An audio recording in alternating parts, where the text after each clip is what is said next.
अभी हम लोग जो है सेकंड चैप्टर में नेक्स्ट हमारा तंत्र जो है वो पढ़ने वाले हैं, वो है हमारा मानव उत्सर्जन तंत्र। ठीक है, मानव उत्सर्जन तंत्र जो है वो क्या करता है।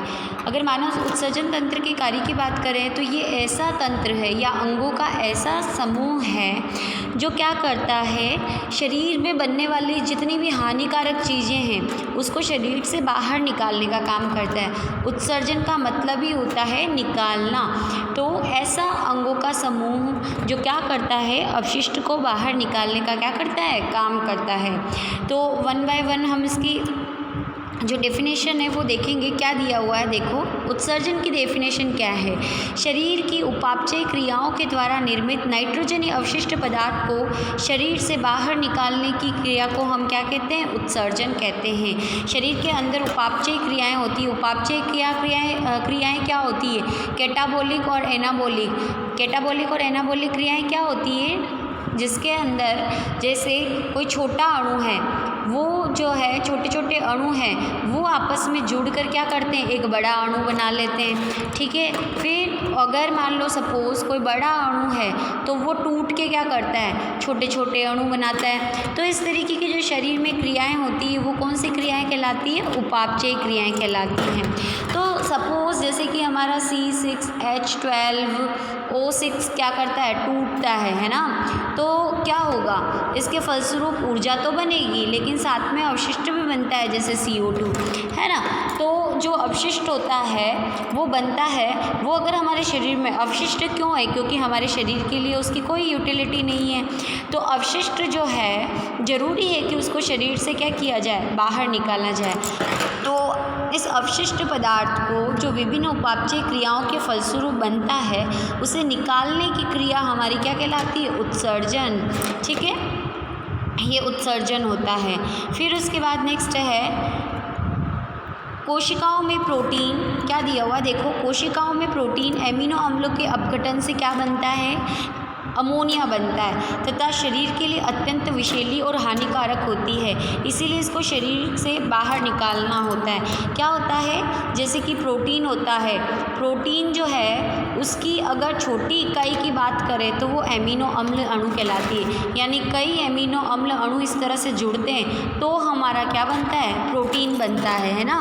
तो जो कोशिकाओं में प्रोटीन और एमिनो अम्ल टूटते हैं तो उसके फलस्वरूप कौन सा विषैला पदार्थ बनता है, अमोनिया बनता है।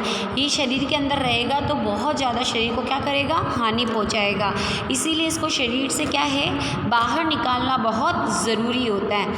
तो जो है ये उत्सर्जन जो है इसी हानिकारक पदार्थ का क्या किया जाता है, उत्सर्जन किया जाता है। यानी इस अमोनिया को शरीर से क्या किया जाता है, बाहर निकाला जाता है। और जो तंत्र है इस अमोनिया को बाहर निकाल रहा है उसे हम क्या कहेंगे, उत्सर्जन तंत्र के नाम से जानेंगे।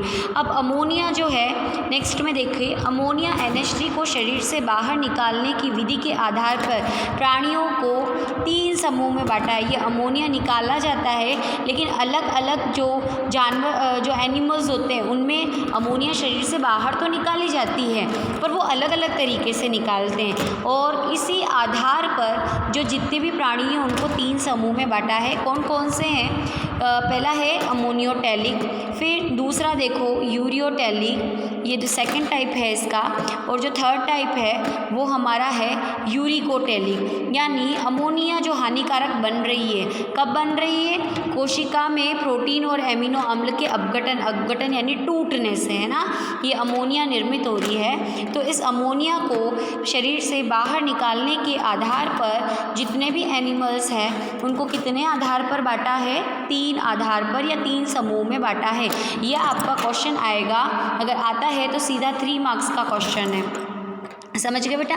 तो अब देखो सबसे पहले अमोनियोटैलिक जो जीव होते हैं वो क्या होते हैं।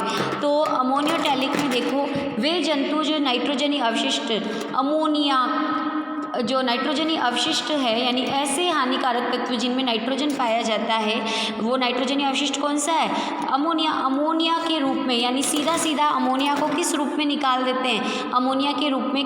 कोई और परिवर्तन इसमें नहीं होता, किसी और पदार्थ के रूप में इसको चेंज नहीं करते। तो ऐसे जीव जो नाइट्रोजनी अवशिष्टों को अमोनिया के रूप में उत्सर्जित करते हैं, उन्हें अमोनियोटेलिक प्राणी कहा जाता है। अमोनिया उत्सर्जन के लिए जल की क्या होती है? अत्यधिक आवश्यकता होती है। मतलब ये अमोनिया जो है, नाइट्रोजनी अवशिष्ट हमारा अमोनिया है, और अमोनिया को अमोनिया के रूप में जो जीव इसको शरीर से बाहर निकालते हैं, उन्हें तो हम अमोनियोटेलिक जीव कहते हैं, या अमोनिया उत्सर्जी जीव भी कहा जाता है। क्या कहा जाता है? अमोनिया उत्सर्जी जीव के नाम से जाना जाता है ना। ठीक है, तो कौन कौन से होते हैं? जैसे कि प्रोटोजोआ, एनिलिडा, आर्थ्रोपोडा, मोलस्का, जलीय मछलियाँ। ऐसे जीव जो ज़्यादा पानी में रहते हैं, जिनका आवास क्या है? पानी। उसके अंदर ये टेक्निक पाई जाएगी कि अवशिष्ट को अमोनिया के रूप में बाहर निकाला जाता है। ऐसा इसलिए जलीय जीवों में इसलिए होता है क्योंकि अमोनिया को शरीर से बाहर निकलने के लिए जल की ज़्यादा आवश्यकता होती है। आगे बात समझ में? तो ये आप एग्जाम्पल देख लेना। फिर दूसरा आता है यूरियोटेलिक। ऐसे प्राणी जो नाइट्रोजनी अवशिष्ट पदार्थ को किस रूप में निकालते हैं? यूरिया में। मतलब जो अमोनिया हमारी थी NH3, उसको किस में बदल दिया जाएगा? यूरिया में। और यूरिया में बदल कर क्या किया जाएगा? उसको शरीर से बाहर निकाला जाएगा। ऊपर वाला जो अमोनियोटेलिक थे, वो तो अमोनिया को अमोनिया के रूप में निकाल रहे थे, लेकिन ये अमोनिया को किस में बदल रहे हैं? पहले यूरिया, और यूरिया के रूप में नाइट्रोजनी अवशिष्ट को क्या कर रहे हैं? शरीर से बाहर निकाल रहे हैं। ऐसे प्राणियों को हम क्या कहेंगे? यूरियोटेलिक प्राणी कहेंगे। स्थल पर रहने वाले अधिकांश जंतु अमोनिया को यूरिया में क्या करते हैं? बदल देते हैं। यूरिया जल में अघुलनशील होने के कारण इसके उत्सर्जन के लिए आवश्यकता क्या होती है? जल की आवश्यकता होती है। जल में क्या होता है? ये यूरिया घुल सकता है। अब यूरिया का निर्माण किससे हुआ है? अमोनिया से। ठीक है, और ये यूरिया जो है किस में घुलनशील होता है? H2O, यानी किस में घुलनशील है? जल में।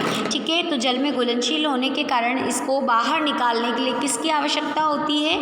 जल की आवश्यकता तो होती है, लेकिन अमोनिया के कंपैरिजन में क्या है? कम पानी की आवश्यकता होगी। ठीक है, तो ना ज़्यादा पानी चाहिए होता है, ना बिल्कुल कम पानी की मात्रा चाहिए होती है। तो कौन यूरियोटेलिक जीव होते हैं? जैसे एनिलिडा, अस्थिल मछलियाँ। अस्थिल मछलियों का मतलब है ऐसी मछलियाँ जिनकी जो हड्डियाँ होती है वो अस्थियों से बनी होती है, यानी कैल्शियम कार्बोनेट वगैरह से बनी हुई होती है, ना कि उपास्थि की बनी होती है। फिर उभयचर जंतु, स्तनधारी। मनुष्य भी कैसा प्राणी है? यूरियोटेलिक है। मतलब अमोनिया को किस रूप में बाहर निकालता है? यूरिया में बदलकर बाहर निकालता है। उसके बाद तीसरी कैटेगरी है, वो है हमारी यूरिकोटेलिक। ऐसे प्राणी जो नाइट्रोजनी अवशिष्ट पदार्थ का यूरिक अम्ल के रूप में उत्सर्जित करते हैं। मतलब ये अमोनिया को यूरिया में नहीं और किस में बदलते हैं? यूरिक अम्ल में बदलते हैं। आगे बात समझ में? तो ऐसे जीव जो क्या करते हैं? यूरिक अम्ल के रूप में अवशिष्ट पदार्थ को निकालते हैं, वो यूरिकोटेलिक कहलाते हैं। जैसे कि कीड़े मकोड़े हो गए, सरीसृप मतलब सांप वगैरह जो रेंग के चलते हैं, वो जीव जो मरुस्थल में रहते हैं, और कुछ स्तनधारी जो मरुस्थल में रहते हैं। यानी ऐसी कंडीशन जहाँ पर पानी क्या हो? बिल्कुल कम, बहुत कम मात्रा में जिनको पानी मिलता हो, तो वो अपना अवशिष्ट किस रूप में निकालेंगे? यूरिक अम्ल के रूप में निकालेंगे। तो यूरिक अम्ल जो होता है कि उत्सर्जन में जल की आवश्यकता क्योंकि कम होती है। क्यों इसलिए कम होती है? क्योंकि ये कम विषैला होता है और ये जल में घुल भी नहीं पाता। कौन? यूरिक अम्ल। इसलिए इसमें जल की आवश्यकता भी ज़्यादा नहीं होती।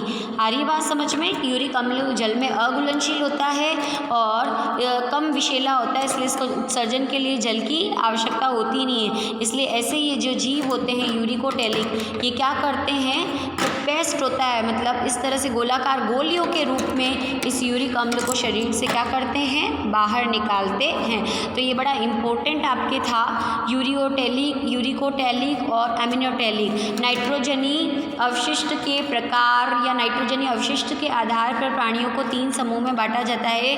3 मार्क्स का क्वेश्चन आता है, ये चीज़ आप लोग ध्यान रखना। उसके बाद हम बात करते हैं मानव उत्सर्जन तंत्र की। मानव में उत्सर्जन तंत्र, मानव जो है कैसा प्राणी है, यूरियोटैलिक है, मतलब अवशिष्ट को किस रूप में शरीर से बाहर निकालता है, यूरिया के रूप में। हमारा जो मूत्र होता है उसमें क्या पाया जाता है, यूरिया पाया जाता है, ठीक है। तो यूरिया को अमोनिया से इस यूरिया का क्या किया जाता है, निर्माण किया जाता है। तो इस यूरिया को शरीर से बाहर निकालने में जो तंत्र काम करेगा उसे हम क्या कहेंगे, मानव उत्सर्जन तंत्र। अब देखो इसमें आगे क्या दिया हुआ है, मानव के उत्सर्जन तंत्र में निम्न अंग होते हैं। पहला होता है वृक्क यानी किडनी, दूसरा आता है मूत्रवाहिनियाँ, तीसरा आता है मूत्राशय और चौथा आता है मूत्रमार्ग। इसके बारे में पढ़ना है, इसके बारे में आपको क्वेश्चन आ सकता है कि मानव उत्सर्जन तंत्र का संरचनात्मक वर्णन कीजिए। आपकी बुक के अंदर इसका कोई भी जो सिर्फ चित्र दिया हुआ है, मैटर जो है वो नहीं दिया हुआ है। तो आपको ये नोट्स जो हैं और जो वीडियो है उसके माध्यम से इसका जो मैटर है वो मिल जाएगा। आपको इसके बारे में ठीक से क्या करना है, लिखना है अपनी कॉपी के अंदर, अदरवाइज़ आप बुक से जो है इसको नहीं पढ़ पाएंगे। तो देखते हैं हम लोग मानव उत्सर्जन तंत्र के ये विभिन्न भाग हैं, 4 भाग हैं मुख्य, वृक्क, मूत्रवाहिनियाँ, मूत्राशय और मूत्रमार्ग। समझ आ गया। अब देखो नेक्स्ट है वृक्क। सबसे पहला आता है हमारी बड़ा इम्पोर्टेंट जो रोल है हमारे उत्सर्जन, मानव के उत्सर्जन तंत्र में, वो होता है हमारी किडनियाँ। तो अगर हम लोग इसको देखते हैं तो ये इस तरीके से दो जो ये किडनियाँ हैं वो आपको ये दिख रही है, सेम की आकार की है ना। हमारे यहाँ पीछे की तरफ क्या होती है, कशेरुक दंड यानी रीढ़ की हड्डी पाई जाती है। तो ये बिल्कुल आगे नहीं होती, ये वाला हिस्सा जो आप देख रहे हो इसको उदर गुहा कहते हैं। क्या कहते हैं, उदर गुहा। तो उदर गुहा में ये पाई जाती है और पीछे हमारी क्या पाई जाती है, पीछे हमारी पाई जाती है रीढ़ की हड्डी, है ना। तो पीछे की ओर थोड़ा सा हम उसको पृष्ठ तल कहेंगे, क्या बोलेंगे, पृष्ठीय भाग। तो पृष्ठीय भाग के अंदर ये दाईं और बाईं ओर 2 किडनी जो होती है हमारी पाई जाती है, जिन्हें हम क्या कहते हैं, वृक्क के नाम से जाने जाते हैं, यानी उदर गुहा के अंदर ये पाई जाती है, ठीक है। और एक झिल्ली होती है जो इनको ये जो आप देख रहे हो स्किन जैसी स्ट्रक्चर, इसे हम बोलेंगे भित्ति, उदर गुहा भित्ति, ये स्किन जो आपको दिख रही है। तो एक पेरिटोनियम नामक झिल्ली जो होती है वो इस भित्ति से इसको क्या करती है, चिपका के रखती है। अदरवाइज तो अगर ये चिपकी हुई नहीं रहेगी तो ये क्या हो जाएगी, किडनियाँ तो नीचे गिर जाएगी, है ना। तो ये जरूरी है कि ये जो भित्ति है, जो स्किन दिख रही है, इसके ऊपर ये चिपकी हुई रहे। आपको दिख रही है क्रीम या स्किन कलर आप जो बोलते हो बच्चे, है ना। तो ये जो बाहर वाला आपको जितना भी हिस्सा दिख रहा है ये भित्ति है। तो भित्ति से कौन चिपकाता है इसको, पेरिटोनियम नामक जो झिल्ली होती है वो इसको चिपकाने का क्या करती है, काम करती है। तो ये किडनी हो गई आपकी। फिर आपको ये दिख रही है, इससे 2 मूत्रवाहिनियाँ निकल रही है। यहाँ पर ये जो थैले जैसे स्ट्रक्चर है ये मूत्राशय है और ये लंबा सा हिस्सा ये मूत्रमार्ग कहला रहा है ना। तो ये हमारे जो इम्पोर्टेंट है वृक्क, ये आपका मूत्राशय, ये मूत्रवाहिनी और ये मूत्रमार्ग, है ना। तो ये हमारे पार्ट्स हैं किसके, जो मानव उत्सर्जन तंत्र है उसके। अब हम इनके जो 1 बाय 1 है इसके बारे में हम लोग पढ़ेंगे कि किडनी क्या है और क्या मूत्राशय है, क्या काम है इसका। तो सबसे पहले देखो, मानव में एक जोड़ी वृक्क पाए जाते हैं जो उदर गुहा में, अभी मैंने बताया कहाँ होता है उदर गुहा, ये जो हिस्सा आप देख रहे हो ये वाला है ना, अब हमारे चेस्ट के नीचे वाला ये हिस्सा क्या कहलाता है, उदर गुहा कहलाता है। तो उदर गुहा के अंदर ये पाई जाती है।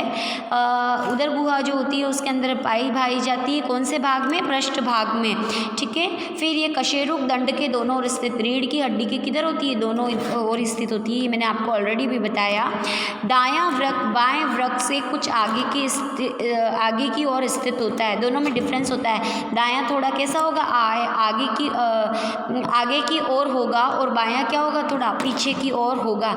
अगर आप यहाँ डायग्राम में देखते हो तो आपको भी ऑटोमेटिकली क्या हो रहा है, डिफरेंस दिख रहा है। एक थोड़ा सा आगे है ये वाला, हमारा राइट हैंड जो है ये वाला है ना, तो ये थोड़ा सा आगे है और ये थोड़ा क्या है, पीछे है।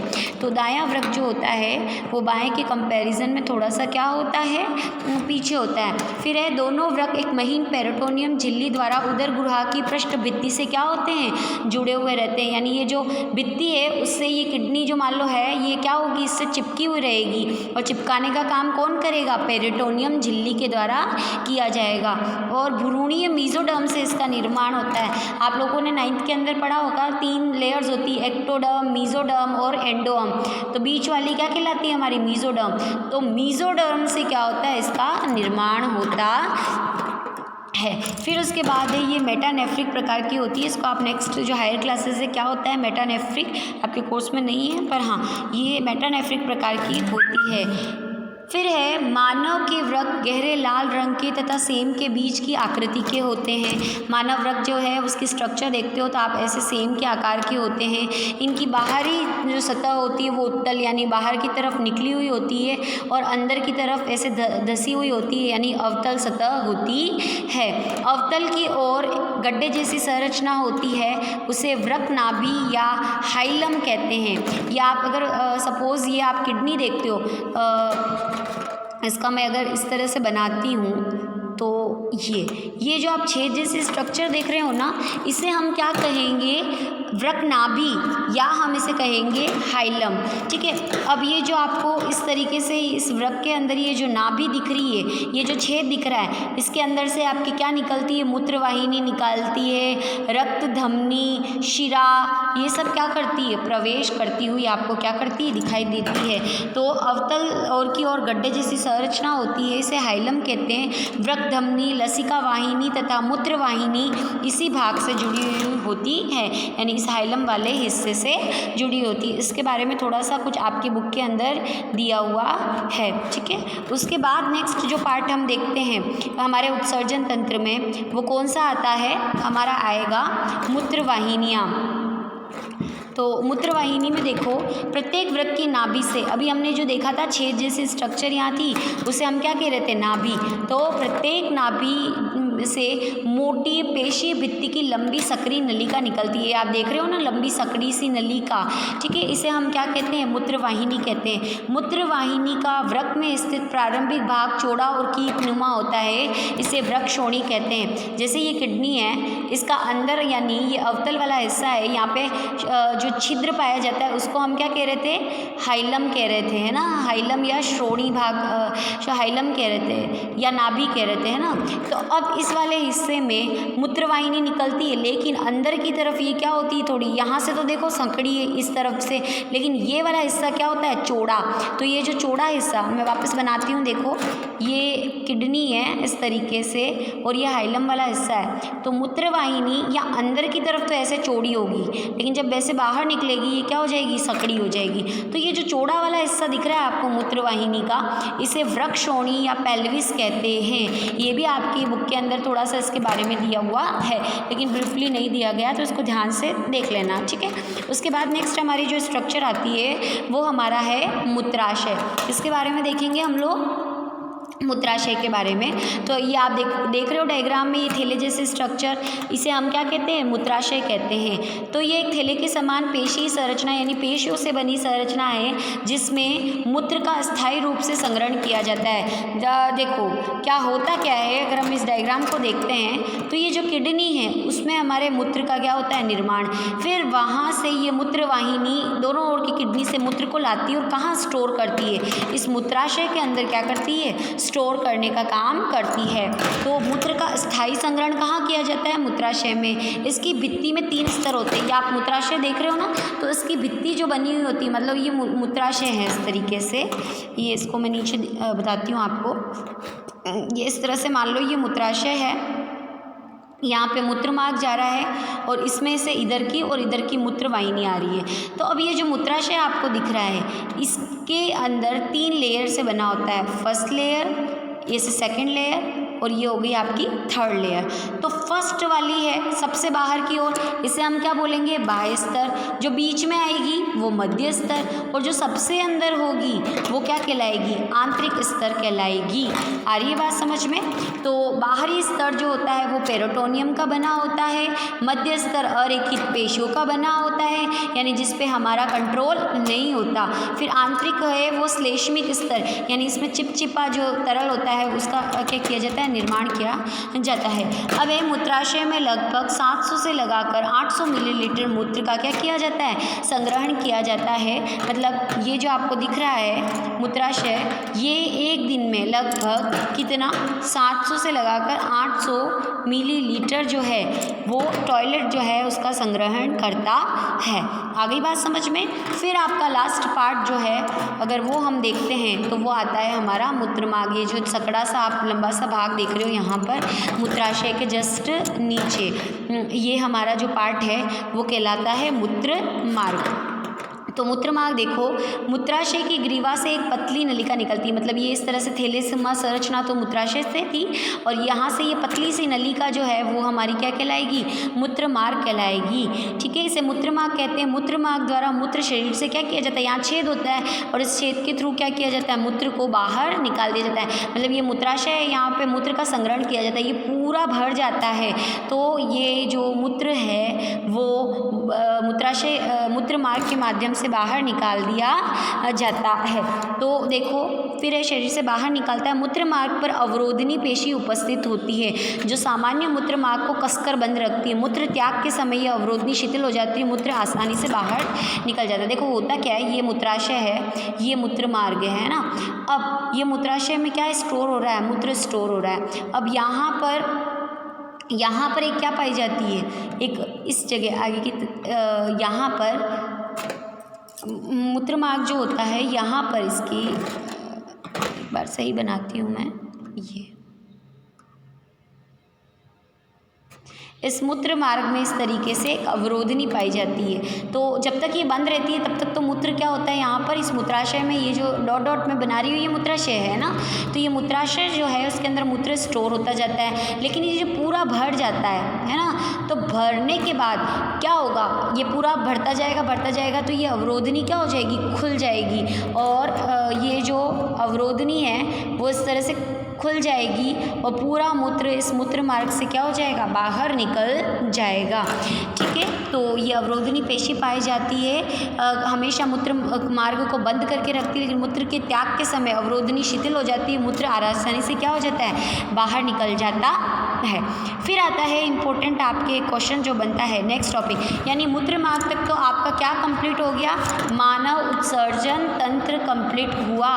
ठीक है, अब हम लोग देखते हैं एक नेक्स्ट क्वेश्चन जो पूछा जाता है, वो आपको पूछा जा सकता है, वृक्क की आंतरिक संरचना का सचित्र वर्णन कीजिए। आया तो सीधा 3 मार्क्स में आएगा। अभी तक जो पहला हमने देखा था यूरियोटैलिक वगैरह वो भी 3 मार्क्स के थे।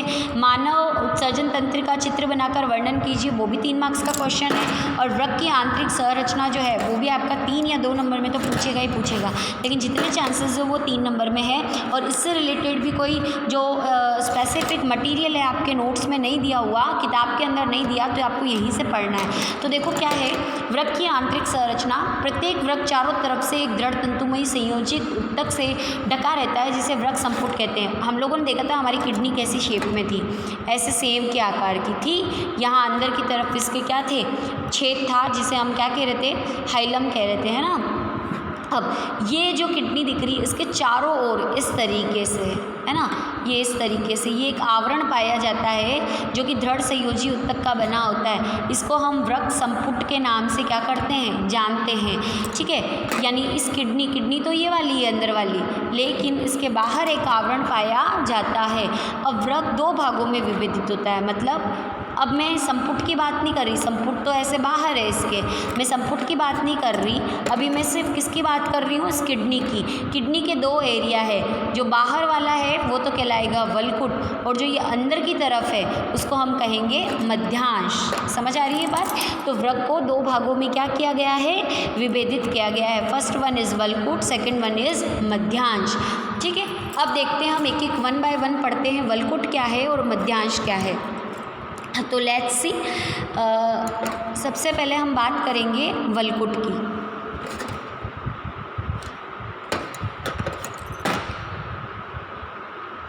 तो ये देखो, ये बाहर जो आप देख रहे हो, ये बाहर वाला एरिया जो इस डायग्राम में दिखा रखा है, ये वलकुट है। वलकुट जो है वो है। अब इसके अंदर देखते हैं हम लोग क्या दिया हुआ है। तो यह गहरे रंग का वृक्क का बाहरी भाग है, मतलब ये जो अंदर वाला है ये थोड़ा हल्का रंग का होगा। मध्यांश कैसा होगा? थोड़ा हल्का रंग। मध्य वाला हिस्सा मध्यांश, बाहर वाला वलकुट। तो ये इस मध्यांश के कंपैरिजन में, मध्य वाले भाग के कंपैरिजन में, ये जो बाहरी वाला वलकुट वाला हिस्सा आप देख रहे हो, ये कैसा होगा? गहरे रंग का होगा, गहरे लाल रंग का होगा। इसमें मेल पीगिकाएँ, समीपस्थ नलिका और दुरुस्त कुंडलित नलिका पाए जाते हैं।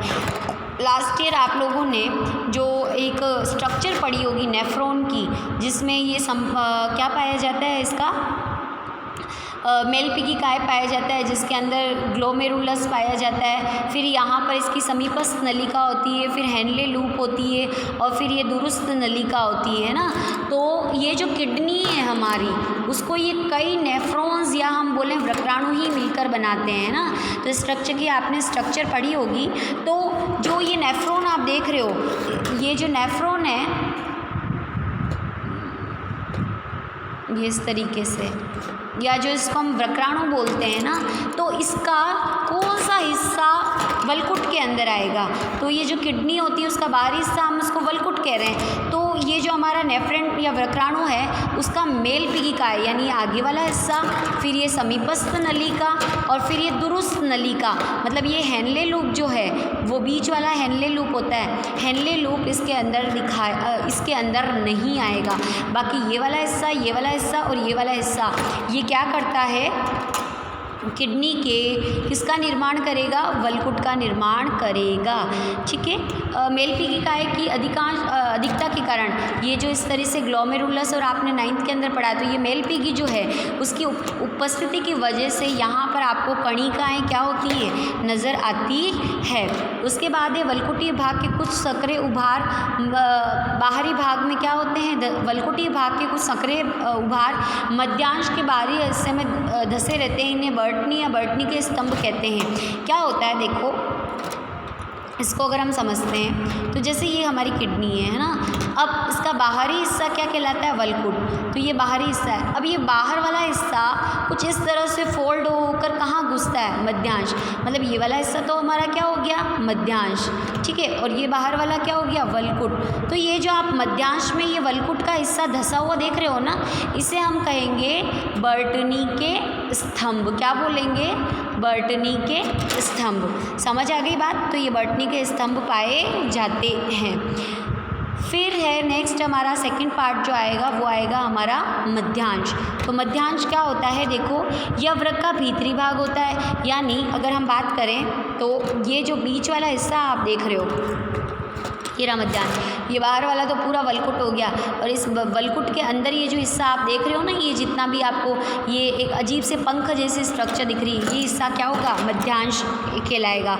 और इसमें क्या पाया जाता है? वृक्क नलिकाओं का एक तो संग्रह नलिका पाई जाएगी और एक हेनले लूप पाया जाएगा। कैसा होता है ये हमारा? मतलब हमारा ग्लोमेरुलस हो गया, और जो मेल पीगिकाएँ बोलते हैं या बोमन संपुट है उसको हम बोलते हैं, वो हो गया। समीपस्थ नलिका हो गई, ये हेनले लूप, और ये संग्रह नलिका इस तरह से होती है। तो इसमें दो हिस्से होते हैं, हेनले लूप और संग्रह नलिका। अभी हम लोग वृक्काणु की संरचना भी अच्छे से पढ़ने वाले हैं, आपको अपने आप समझ में आ जाएगा ये क्या चीज़ है ना। तो ये दो हिस्से इसके अंदर पाए जाते हैं। फिर है मध्यांश के बाहरी भाग में धसे बर्टनी के स्तंभ के कारण मध्यांश में शंक्वाकार उभार दिखाई देते हैं। यानी ये हिस्सा जो है, ये बाहर वाले वलकुट जो है उसके धंसने की वजह से, यहाँ पर देखिए इस डायग्राम में, ये आपको ये जो पंख जैसी स्ट्रक्चर है, यानी मध्यांश आपको छोटे छोटे शंक्वाकार, शंकु का मतलब क्या होता है? इस तरीके की स्ट्रक्चर, ये आपको दिखाई दे रही है ना, जिसमें से ऐसी ऐसी लाइनें दिख रही है। तो इस बॉटनी के स्तंभ के कारण ये जो मध्यांश है वो शंखाकार उभार के रूप में दिखाई देता है। इन्हें पिरामिड्स कहते हैं। मतलब आप ये जितनी भी स्ट्रक्चर देख रहे हो उन्हें हम क्या कहेंगे? पिरामिड्स कहेंगे। क्या बोलेंगे? पिरामिड कहेंगे। ये जो पंख जैसी स्ट्रक्चर आपको दिखाई दे रही है ना, ये वाली, ये पिरामिड है। और इनका निर्माण इसलिए हुआ है क्योंकि ये वलकुट जो है वो किस में घुस गया है? मध्यांश वाले हिस्से में घुस गया है। पिरामिड एक प्याले गुहा में स्थित होते हैं, इसे कैलिक्स कहते हैं। ये जो पिरामिड आपको दिख रहे हैं, ये जिस गुहा में स्थित होते हैं उसे हम कैलिक्स कहते हैं। मतलब सपोज ये इस तरह से किडनी है, यहाँ पर ये पिरामिड है, तो ये पिरामिड जिस स्थान में है ना, उस गुहा को हम क्या बोलेंगे? कैलिक्स कहेंगे। आगे बात समझ में। फिर है कैलिक्स संयुक्त होकर पेल्विस में खुलता है। जितने भी आपको कैलिक्स दिख रहे हैं वो मिलकर किस में खुलते हैं? पेल्विस में खुलते हैं। पेल्विस क्या हिस्सा है? पेल्विस का मतलब है ये किडनी है। अभी हम लोगों ने बताया था कि मूत्र वाहिनी है जो वो क्या करती है? अंदर की तरफ चौड़ी होती है ना। तो इस चौड़े वाले हिस्से को हम पेल्विस या बोलते हैं श्रोणी। क्या बोलते हैं? श्रोणी। तो जितनी भी आपको ये कैलिक्स दिख रहा है, ये कैलिक्स वाला हिस्सा जिसमें कि ये पिरामिड स्थित है, ये किस में खुलेंगे? इस श्रोणी, यानी ये जो चौड़ा भाग है ना अंदर की तरफ मूत्र वाहिनी का, इसके अंदर खुलते हैं। तो ये इस तरीके से आपके क्या कंप्लीट होता है? जो किडनी है उसकी स्ट्रक्चर, मानव उत्सर्जन तंत्र की स्ट्रक्चर आपकी क्या होती है? कंप्लीट होती है। ये आपको कंप्लीट पढ़ना है। आ गई बात समझ में। फिर उसके बाद हम लोग जो कंटिन्यू करेंगे वो वृक्राणु या नेफ्रॉन की संरचना, क्योंकि किडनी जो है वो बनी किससे है? कई सारे जो नेफ्रॉन्स या वृक्राणु होते हैं वो मिलकर ही क्या करते हैं? निर्माण करते हैं।